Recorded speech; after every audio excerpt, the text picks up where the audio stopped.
Paano daw magkakaroon ng courage to confront someone na nagbibigay ng mixed signal? So, okay, itong tanong na 'to natanggap ko siya nung nag-guest speaking ako sa Love Month event doon sa church na sa Marilao, Bulacan, isa din sa connecting church ko.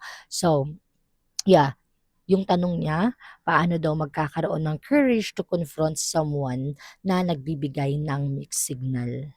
Actually, kung ang tanong niya is kung paano magkakaroon ng courage, wala akong specific na magiging sagot diyan.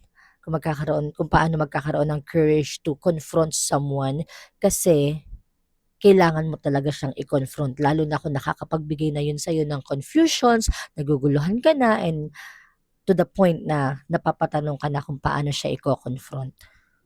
Pero ang masasabi ko lang diyan, kailangan mo talagang lakasan ng loob mo, girl, kaysa naman naguguluhan ka diyan, kaysa naman napapaisip ka diyan, kaysa naman yung POV mo is nagbibigay siya ng mixed signal, eh, mamaya hindi naman pala yun yung intention niya, mamaya nag-iisip ka na more than friends na yung pinapakita niya, though hindi niya nililinaw, pero para sa kanya pala is normal thing na lang pala yun sa kanya.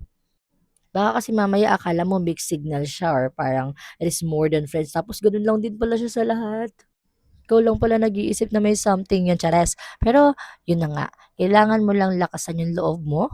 Siguro mas okay na kausapin mo siya kung kaya mong personal, personalin mo. Pero kung di mo naman kaya, maging direct to the point ka sa chat. Huwag mo na hintayin pa na umamin siya, magkakapaan kayo, kasi baka wala naman siyang aaminin, char.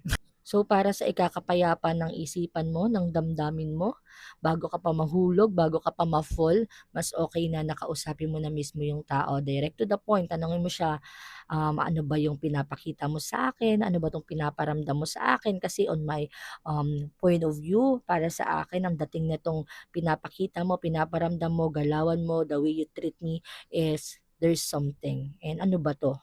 Ano bang ginagawa mo? So, ang tanong, ano bang ginagawa mo? Wag mong tanungin na ano ba tayo? Baka sagutin ka niya ng wala, masaya lang tayo. Char. Pero yun na nga, ang tanong, ano bang ginagawa mo? Ano ba yung intention mo? Ano ba yung pinapakita mo na yun? Bakit ganun ka sa akin? Kailangan maklear mo yun sa kanya, tapangan mo, maging klaro ka mo siya sa kung ano yung actions niya towards you. Then kapag kinonfront mo na siya at ang sinagot niya sa'yo is wala lang yun, okay, thank you, 'di ba? Thank you, wag ka masyadong magpaapekto, girl, maganda ka, 'di ba? At kung sinagot naman niya, parang sabi niya, "Gusto kita." Check mo din mamaya baby girl ka pa, tapos i-push mo pa 'yan dahil lang naglakas loob si kuya mo.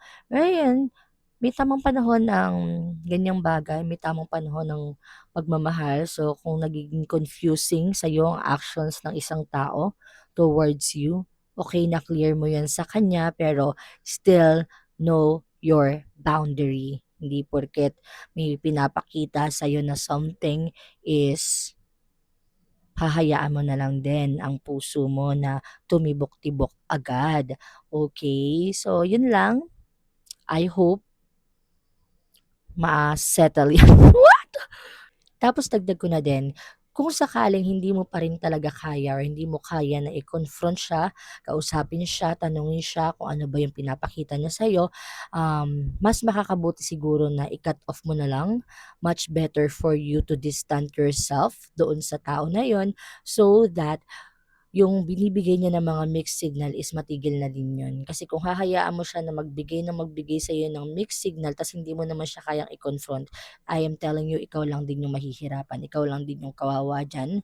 So, puwede ka pang masaktan or umasa dahil may ibinibigay siya sa'yo na mixed signal. So, kung 'di mo kayang i-confront, mas mabuti na lang na i-cut off mo na lang. Kung nagle-late night talks na kayo, tama na muna 'yan, matulog kang maaga para mas mabuti, okey? So 'yun lang, God bless you, sisi ko.